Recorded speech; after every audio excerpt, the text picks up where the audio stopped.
All right, joining us on the big political face-off on the Uniform Civil Code, Uttarakhand is debating it. The Assembly is debating it. Most likely, it'll get passed tomorrow. Two former Chief Ministers are joining us: Harish Rawat, former Congress Chief Minister; Trivind Singh Rawat, former BJP Chief Minister. बहुत-बहुत धन्यवाद आप दोनों को हमारे साथ जुड़ने के लिए. हरीश रावत जी, मैं आपसे शुरू करूंगा. आपको क्या आपत्ति है ये जो बिल सरकार लेके आई है, पुष्कर सिंह धामी की सरकार लेकर आई है? उनका मानना यह है कि ये एक कमीशन उन्होंने बिठाया, एक रिटायर्ड सुप्रीम कोर्ट जज, एक रिटायर्ड हाई कोर्ट जज, उनके नेतृत्व में एक कमीशन ने ये सारी चीज़ें जो हैं यूसीसी के साथ जो जुड़े हैं उन सारी चीज़ों पर उन्होंने पूरे विस्तार से चर्चा की है और उस रिपोर्ट के आधार पर उन्होंने आज बिल लेके आए हैं यूसीसी पे. तो आपको और कांग्रेस पार्टी को क्या आपत्ति है इसमें? हमें आपत्ति नहीं है, हमारे सवाल हैं.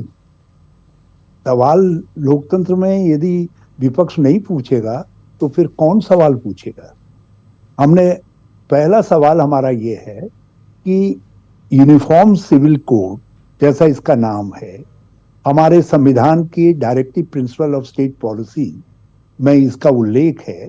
वो केंद्र सरकार को ये दायित्व देता है कि केंद्र सरकार इसके लिए कानून बनाने की पहल करेगी, लोगों को सहमत करवाएगी. तो केंद्र सरकार ने इसमें पहल प्रारंभ की, एक बार नहीं 2 बार प्रारंभ की. लॉ कमीशन गठित किया, उससे संस्तुतियां मांगी इस दिशा में, और उसके बाद हाल में फिर उन्होंने कोशिश की. तो क्या कारण है कि केंद्र सरकार ने अपना कानून, वो यूनिफॉर्म सिविल कोड स्वयं न ला करके इसको टुकड़ा टुकड़ा कानून के अंदर बदल रहे हैं, राज्यों के कानून के अंदर बदल रहे हैं? राज्यों का अपना अपना सिविल कोड होगा क्या? जितने राज्य हैं यदि उतने सिविल कोड बनाने लग जाएंगे तो हमारा पहले केंद्र सरकार से प्रश्न यह है कि क्या इससे कई तरीके की भ्रांतियां पैदा नहीं होंगी? कई राज्य अपने वहां अपना वोट बैंक की पॉलिटिक्स करने के लिए एक सामाजिक एक सोशल ग्रुप के पक्ष में उन कानून बना करके दूसरे सोशल ग्रुप के उसमें इंटरफेयर नहीं करेंगे? नहीं, तो आपकी ऑब्जेक्शन सिर्फ यही है कि केंद्र सरकार को ये बिल लेके आना चाहिए था और बगैर अभी राज्य सरकार लेके आ रही है, सिर्फ यही आपकी ऑब्जेक्शन?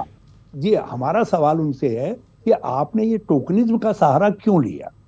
आप टोकनिज्म के बजाय जो है परफेक्टली, आप संविधान आपको अधिकार देता है तो आप लाते उसमें लेकर के, जो है आप क्यों नहीं लेकर के आए? और आपने टोकनिज्म का सहारा लेने के लिए एक छोटे से राज्य को आपने छांटा. इसके लिए नंबर 1 एक हमारा जी सवाल है. दूसरा सवाल हमारा ये है कि क्या इसमें आप, हमारा छोटा सा राज्य है और चारों तरफ से लैंड लॉक स्टेट है हमारी, जो है जी. हमारे नागरिक देश भर में फैले हुए हैं. इसमें जो प्रोविजन, इसका जो कानून लेकर के त्रिवेंद्र सिंह जी की सरकार आई है, उसका असर हमारे नागरिकों के, जो चाहे उत्तराखंड में रह रहे हैं या बाहर रह रहे हैं, उन सबके लाइफ पर पड़ेगा. मैं एक छोटा सा उदाहरण देना चाहता हूं. सपोज एक उत्तराखंड का व्यक्ति दिल्ली में रह रहा है, वहां वो लिव इन रिलेशनशिप में है, और यहाँ उत्तराखंड के अंदर वो अपने रिश्तेदार की शादी में आता है, अपनी पार्टनर को लेकर के आता है, और यहाँ रजिस्ट्रेशन यदि नहीं है तो कानूनी तौर पर अपराध होगा. तो उसके इससे दिक्कतें खड़ी होंगी. इसी तरीके के कई तरीके के कानून जो है जी, हम तो कई तरीके के कानून जो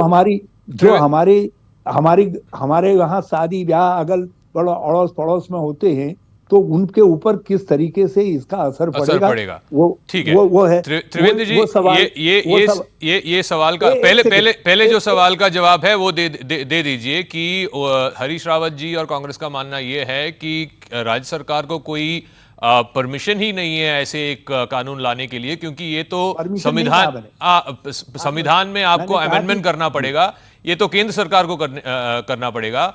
आप सिर्फ इस वजह से इसको लेके आ रहे हैं और इस वक्त पे लेके आ रहे हैं क्योंकि चुनाव अभी नजदीक है और चुनाव के माहौल को आपके फेवर में ये कराने के लिए आप एक छोटा सा राज्य, उत्तराखंड जैसे एक राज्य को चुना और राज्य सरकार के दौर पे आप इस कानून को लेके आ रहे हैं. उसका जवाब दे दीजिए.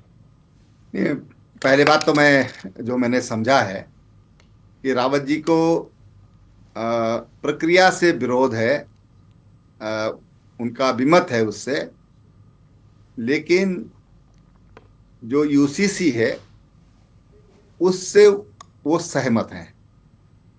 तो मैं पहले तो उनका धन्यवाद करना चाहूंगा। हमारे बहुत वरिष्ठ लीडर हैं माननीय हरीश रावत जी। उन्होंने जो आपत्तियां उठाई हैं कि जैसे उत्तराखंड के कोई लोग अगर दिल्ली में रह रहे हैं, वो लिव इन रिलेशन में रह रहे हैं या वहां पर रह रहे हैं, और तो उन पर ये कानून कैसे लागू होगा।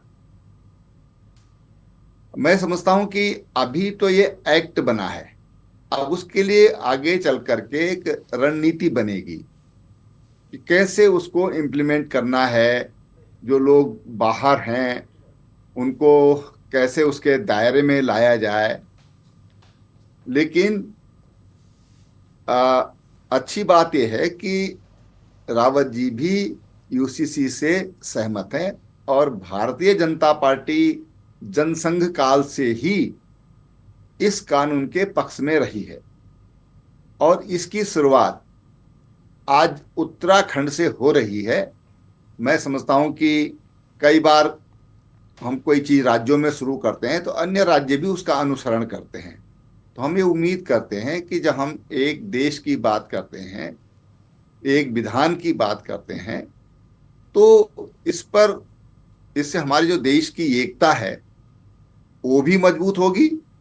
और विशेषकर जो महिलाओं पर जिस तरह के अत्याचार होते हैं, महिलाओं के साथ जैसा दोहरा व्यवहार होता है तमाम धर्मों में, उससे एक एक रूपता आएगी, और उन महिलाओं को भी जो इसका शिकार होती हैं वो भी निश्चित रूप से अपने परिवार के और देश के विकास में अपनी भूमिका का निर्वहन कर लेकिन सकेंगे। त्रिवेंद्र जी, ये काफी सारे लोग, हरीश जी ने भी ये इसका जिक्र किया था कि ये जो लिव इन रिलेशनशिप का जो क्लॉज है, चाहे वो लोग उत्तराखंड से हो, वहां रह रहे हैं, या दिल्ली में या कहीं बाहर कोई और राज्य में रह रहे हैं, उनको पुलिस थाने में रजिस्टर करना पड़ेगा, उनको सूचना देनी पड़ेगी पुलिस थाने में। क्यों? अगर नहीं, दो लोग जो 18 साल से ऊपर हैं, लीगली मेजर हैं, वो क्यों नहीं एक साथ रह सकते हैं? देखिए ऐसा है कि पहले तो पुलिस थाने में नहीं, उसके रजिस्ट्रेशन जहां शादियों के होते हैं, क्योंकि शादी का रजिस्ट्रेशन भी अनिवार्य है, और उनको भी वहां पर सूचित करना पड़ेगा कि भाई हम लिव इन रिलेशन में रह रहे हैं। आज लिव इन रिलेशन को रजिस्टर करने की इसलिए ज्यादा जरूरत है कि बाद में तमाम तरह के विवाद आज सामने आ रहे हैं, कोर्ट कचहरी हो रही है, मुकदमेबाजी हो रही है, आक्षेप लग रहे हैं, तमाम तरह के इस तरह के केसेज आज सामने आ रहे हैं। मैं समझता हूं कि अगर ये रजिस्टर्ड हो जाते हैं, वो इन्फॉर्म कर देते हैं संबंधित अधिकारी को, तो उससे इन केसों को सुलझाने में भी सुविधा रहेगी। इससे उन्हीं को लाभ होगा। उनकी जो उनको जो अधिकार है उस पर कहीं उसका हनन नहीं किया जा रहा है। जैसे शादी का रजिस्ट्रेशन करते हैं, आप भी भाई अपने आप को वहां सूचित करिए, और आप साथ रह रहे हैं, कोई आपत्ति नहीं है किसी को।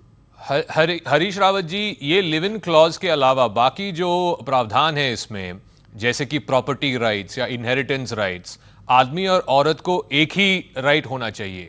मतलब जो त्रिवेंद्र सिंह रावत जी ने भी बताया, हरीश जी, कि महिलाओं को खासकर ये यूसीसी से फायदा होगा, क्योंकि प्रॉपर्टी राइट्स में उनके खिलाफ, चाहे वो हिंदू समाज के हो, मुस्लिम समाज के हो, किसी और समाज के भी हो, उनके खिलाफ काफी सारे डिस्क्रिमिनेशन हुआ है, वो खत्म हो जाएगी यूसीसी के बाद। हरीश जी। जी, देखिए पहली बात तो मैं त्रिवेंद्र सिंह जी से कहूं कि उनके जनसंघ के दिनों से पहले जब संविधान की ड्राफ्ट किया गया, जनसंघ तो 1952 में अस्तित्व में आया जो है, तो जिस समय ड्राफ्टिंग कमेटी बैठी, ड्राफ्टिंग कमेटी में जनसंघ के लोग नहीं थे। उस समय जो है कांग्रेस के ही लोग बहुमत में थे, और उस समय भी यूसीसी की कल्पना की गई। इसीलिए directive principle of state policy के रूप में हमारे संविधान के अंदर उसका प्रोविजन किया गया। यहां तक कि 1971 में हमारी नेता इंदिरा जी ने कांग्रेस के लोगों का आह्वान किया कांग्रेस अधिवेशन में, आप इसके लिए वातावरण बनाने का काम करिए ताकि एक यूनिफॉर्मिटी देश के पर्सनल इस तरीके के कानूनों के अंदर आ सके करके।